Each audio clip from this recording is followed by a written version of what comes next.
ఆ తెల్లదీగ ఆ కళ్ళ కాటుక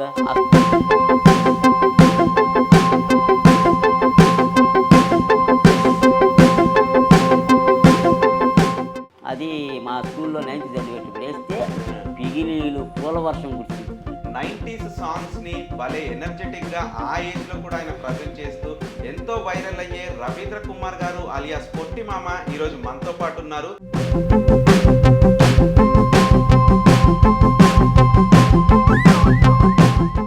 మా ఇంటి పేరు భీమవరం, మా ఊరి పేరు భీమవరం. మా ఆవిడ కూడా చాలా పొడుగుంటుంది. నేనేం అవ్వాలనుకునేది అలాగే నాతో డ్యాన్స్ చేసేవాళ్ళు కూడా చిన్నవాళ్ళు నాతో సమానంగా వచ్చేవాళ్ళు లేరు. నేను అట్టెట్లు ట్రై చేస్తాను.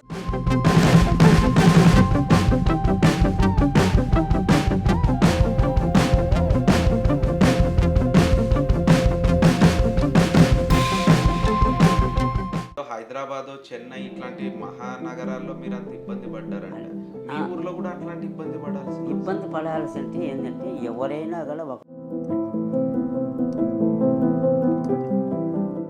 మా ఊళ్ళో అదే విధంగా కాలక్షేపం జరుగుతూ ఉండి మనం బతకడం ఎలా?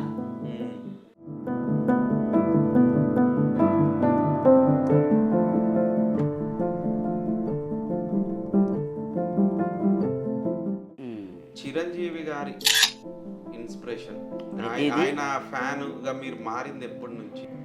ఈ పెద్ద సార్ ఉన్నాడు ఎన్టీఆర్ సార్, నందమూరి తారక రామారావు, ఆయన సాంగులు చేసేది. ఆయన సాంగులు, వేఎన్ఆర్ సాంగులు, కృష్ణ గారివి, కృష్ణరాజు గారు, సోము గారు ఏళ్ళవి చేస్తూ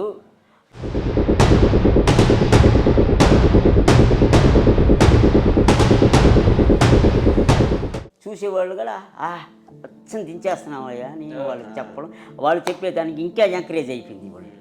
ఆ విధంగా పలికించి ఆయన ఫ్యాన్గా మారిన. ఆ షూటింగ్ టైంలో కానీ అంటే వరుణ్ తేజ్ గారితోనే కదా యాక్ట్ చేసింది, ఆయన కాంబినేషన్ లో ఉన్నాయి చాలా సీన్స్. అవును, అప్పుడు ఏమన్నా ఆయన అడిగి చూసిరా?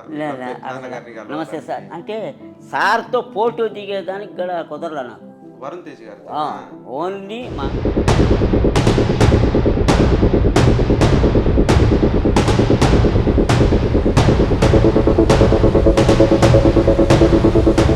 ఒక 30 ఏళ్ళుగా అంటే అప్పటి నుంచి మెగాస్టార్ గారు అభిమానిగా మారి ఆయన భక్తుడిగా ఉన్న మీరు ఎన్నోసార్లు ఆయనని కలవాలని ఇలా ఏదో ప్రయత్నాలు చేసి ఉండొచ్చు. 30 ఏళ్ళ తర్వాత మొన్న ఆ స్టేజ్ పైన మీ కళ నిజమైన ఇప్పుడు మీరు చూపించిన సార్ని ఒక వారకంతో చూసుకున్నా, పాత ఇటు చూసుకొని పోయి ఎప్పుడైతే పొట్టిమామ స్టేజ్ అంటే నాలో దడ మొదలైంది, అభిమానం పొంగింది. ఎందుకులే రకరకాలు ఉండేటివన్నీ ఒక సుడిగుండం మాదిరి తిరుగుతున్నాయి లోపల నాకు. మా చిరంజీవి సార్ అన్నాను ఎక్కడో నుంచి వచ్చేసింది అయ్యాను. అది అబ్బా నా దేవుడిని చూసినట్టయితే